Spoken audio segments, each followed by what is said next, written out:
Hi guys, it's me Karlika and welcome back to my channel. In today's Foundation Friday, I will be trialing the Revolution Conceal and Hydrate Radiance Foundation with hyaluronic acid.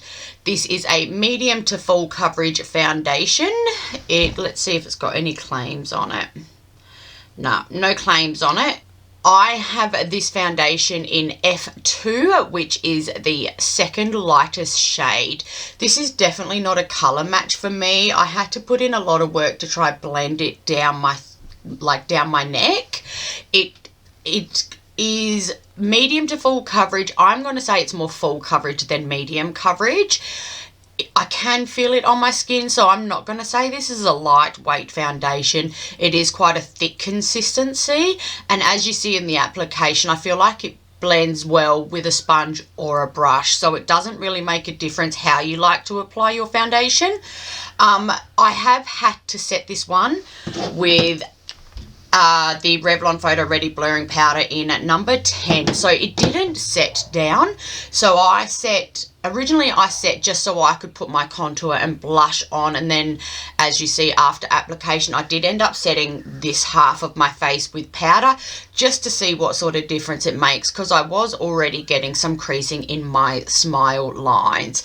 So I'm really interested to see how this one wears throughout the day. Like I said, I can feel it on my skin, but my skin is not feeling dry yet, and especially considering I've used a powder. I'm not someone who likes to use a powder because I feel like it ages me, it makes my skin look drier, and it shows my texture more. This is a blurring powder I have used, but I have never found a powder, a blurring primer, anything that blurs the texture of my skin. Unfortunately, I think the acne scarring and everything is just too bad that nothing that claims to be blurring has blurred me yet.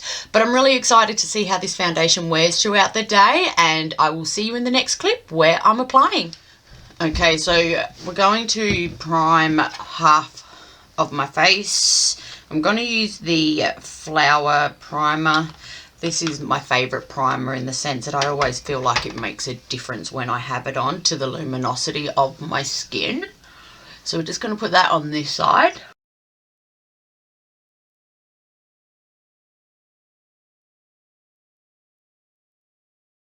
Okay, so I think I'm going to use a beauty blender on this side and a brush on this side. As we know, I'll put music over this part because I can't talk and apply, and I'll give my opinions at the end.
Okay, so it's definitely medium to full coverage. I would actually say more full coverage than medium, considering it only makes the claim of being medium to full coverage.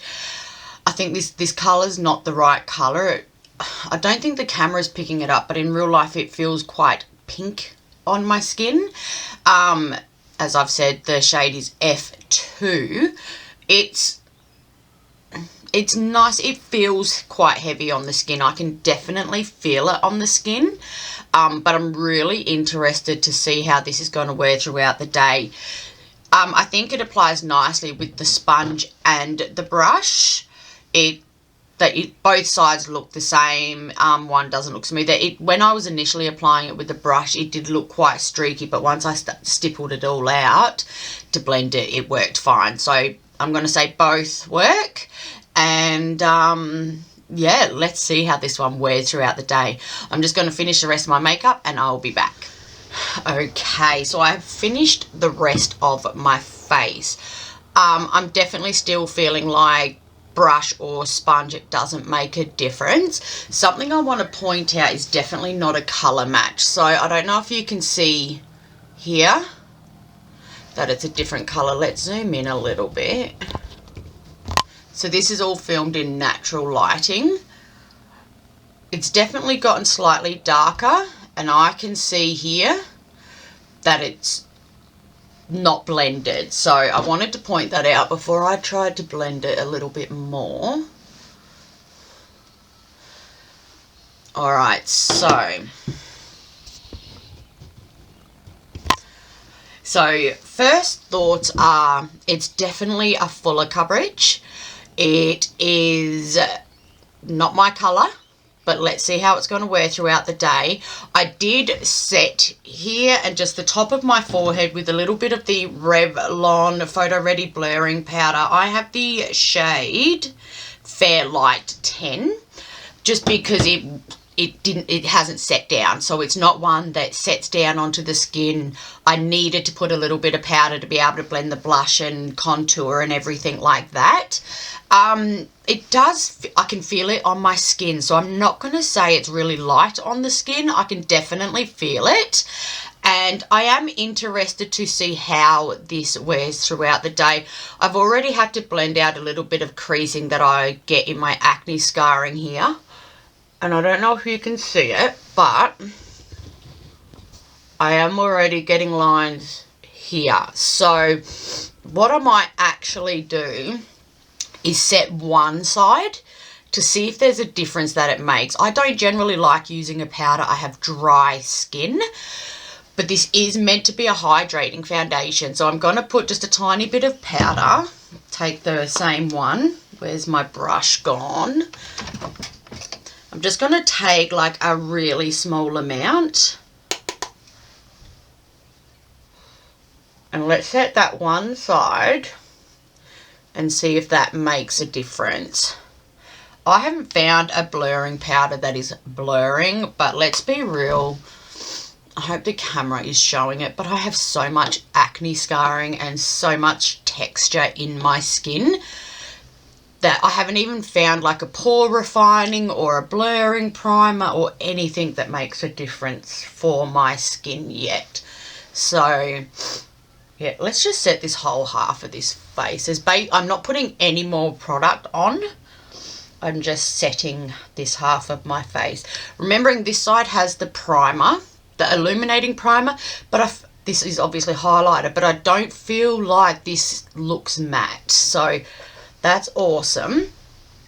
All right, let's see how this one wears throughout the day, and I will check back in with you later.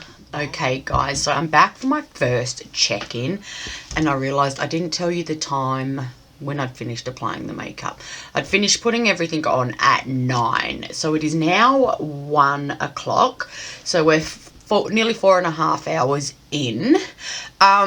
It still feels nice on the skin. I feel like it still looks really good on the skin.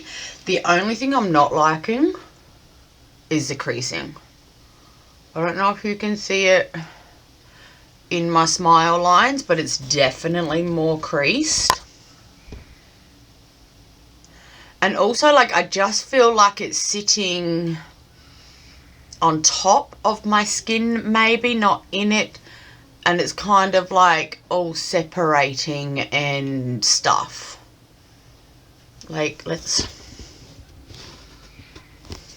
so the creasing, but I just feel like it's sitting on top of the skin here and down here. See, like here I feel like it looks really good. On my forehead I feel like it looks really good, but just around my mouth area, under my nose, I just don't feel like it's sitting nice at all, unfortunately. So we're going to see how this keeps wearing. We are only 4 hours in, but it's not the worst foundation I've put on my face yet, so let's see how we go. Okay guys, so I am back for the final check-in. The time is almost 6 almost 6 p.m. and so technically we're only at like nearly 9 hours of wear, and I don't like the way it's looking. So it is super creased just here. It is super creased here and here. This is from sunglasses, ignore that. And it's all separated on my lip, on my chin. Kind of looks like it's just sitting on top. Like, I feel like my forehead still looks good.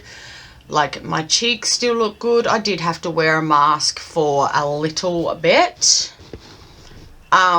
So I'm not liking this one. My skin hasn't felt dry at all, which is actually a positive.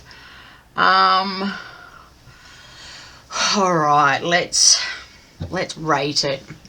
So it's going to lose a point for creasing, and it's going to lose a point for the way it's sitting on my skin. What else?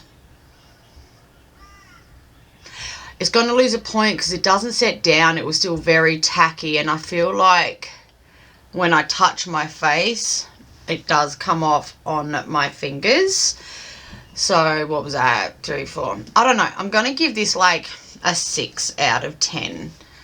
It's not my favorite. It's not bad, but I'm not sold. There are plenty of better other options out there. So that's a no for this one, and I hope you found this video helpful. If you did, please like and subscribe, and I will see you in the next one. Bye.